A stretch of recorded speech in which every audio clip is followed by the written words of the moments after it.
All right, people, let me center this properly.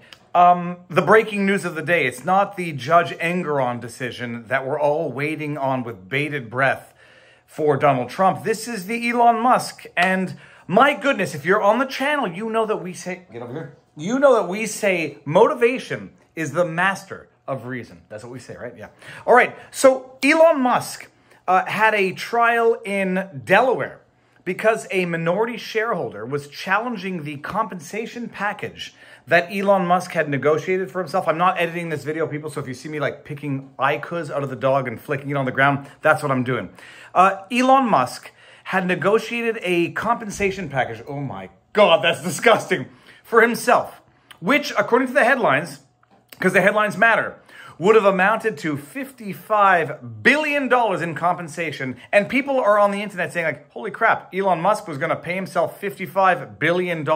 Not quite, because the package was compensation in terms of stock if he were to meet certain milestones of bringing Tesla to a market cap of tenfold what it was at when he originally signed that agreement at, give or take. All right.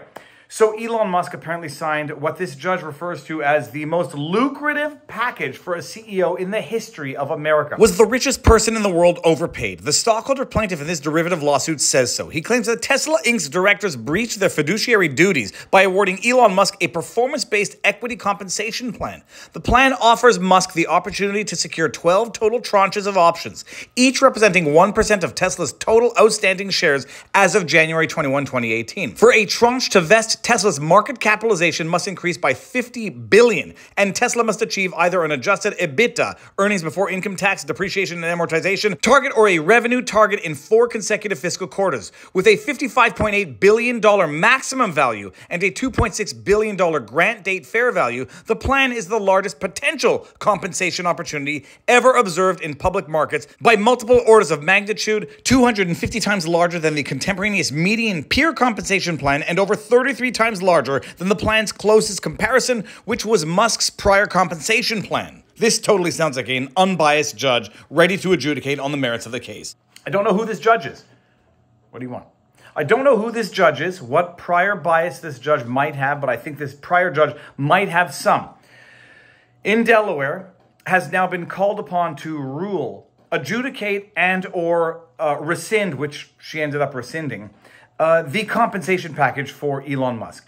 Some people are saying, well, great, do business now in Delaware, and judges get to determine your compensation. And that is not much of an exaggeration, because this judge basically said the compensation package that Elon Musk negotiated with Tesla, that was approved by the board of directors, that was ratified by the shareholders, was somehow exploitive, the result of disinformation or, what was the word I'm looking for? Not transparent disclosures to the shareholders. And this judge basically said, we're going to rescind this entire agreement, go back to the drawing boards, Elon Musk, renegotiate. I don't even know how you do that. Bottom line, the package is not going to get respected. Okay, what was the package?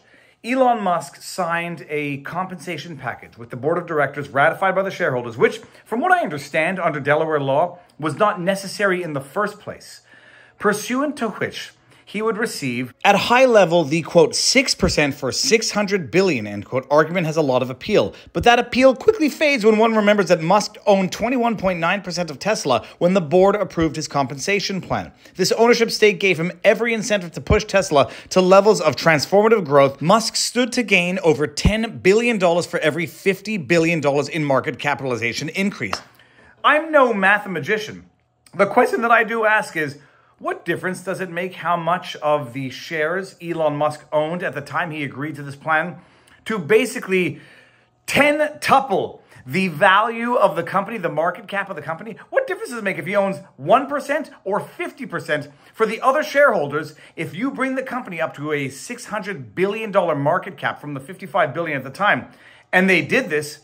I don't care if you own 1% or 50%. But this judge is now basically saying, Congrats, you do business in Delaware. I make your business decisions for you. How do you get to rescinding this compensation plan? Well, it's very easy, right? You get the board of directors and you say they were not an independent board of directors because they had some sort of relationship with Elon Musk. You get the shareholder approval of this compensation and you say, well, they voted for it, but they voted in not full awareness of fact and law because certain facts were concealed from them. What facts were that? The foregone conclusion that this board of directors was somehow beholden to Elon Musk. It is pure motivated reasoning. As we say on the channel, motivation is the master of reason. Find a conclusion to which you want to arrive, and you can find the reasons to arrive at that decision. This judge says, I need to rescind this compensation package. How do I do it? Well, let's just go by the facts. The board of directors approved it. Okay, well, we've got to say they were compromised. Beholden to Elon Musk. All right, they were beholden to Elon Musk, but the shareholders approved this decision. So how do we do that? Well, we say that the shareholders were not voting in full awareness of fact and law because certain facts were concealed from them.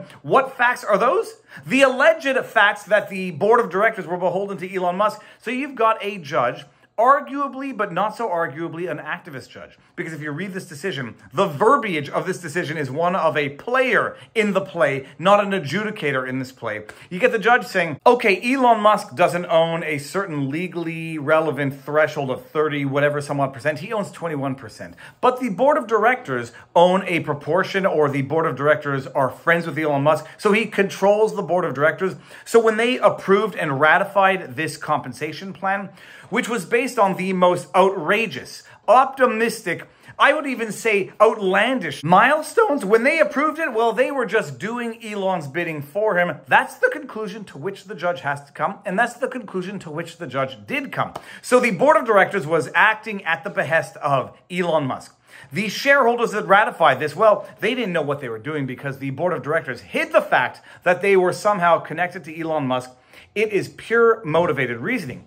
But bear in mind, by the way, when the media runs the headline, he was going to pay himself $55 billion, he was going to have an interest in the company that increased when they met certain thresholds, that the thresholds would bring aggregate commensurate value to the other shareholders in the company. And by the way, it happened. And by the way, just full disclosure, I own what I think is a relatively modest amount, but I understand it's more than most people can buy. I own about $10,000 worth of Tesla stock when it was at $100. It's at $188 now. I'm not complaining about Elon Musk having taken this company from what it was at when I bought the stock to what it's at now so that he should get his share in the stock of the company.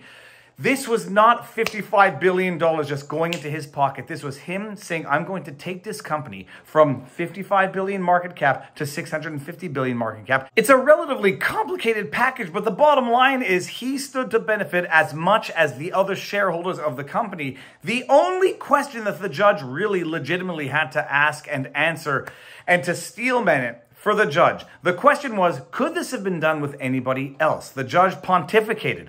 Well, good, Elon Musk is a master superstar CEO. He can work magic. Could this have been done with anybody else? Could this have been done without Elon Musk? As in, could you have tenfolded the market cap of the company without Elon Musk such that awarding him 55, 58, whatever billion dollars in stock value would have been prejudicial to the minority shareholders, as in we don't have to do it. Somebody else could do it. It's a legitimate question.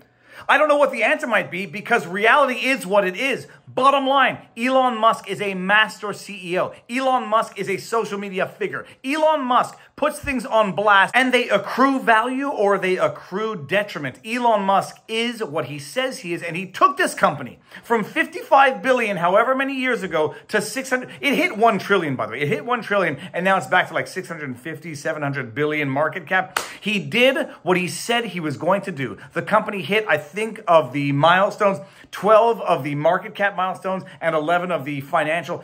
It's very complicated. I can't pretend to understand all of it. I can understand the bottom line. The bottom line, we have an activist judge in Delaware who is now basically saying, I run your company. You want to do business in Delaware? We, the courts, are going to run your company. And if you make a decision that we, a judge who makes $250,000 a year, which is probably still a lot, and it's not probably, it's still a lot. But if you make a decision that a judge working at $200,000, $300,000 a year says is unreasonable, we are going to run your company for you. We're going to deny you the value that you brought to the company after you brought it to the company. Holy crab apples, people. Vote with your feet, vote with your dollar, get the hell out of Delaware, and talk about it further on Sunday with Robert Barnes, because I will defer to his better judgment, but I think I've sort of got this one under wraps. It's bullcrap.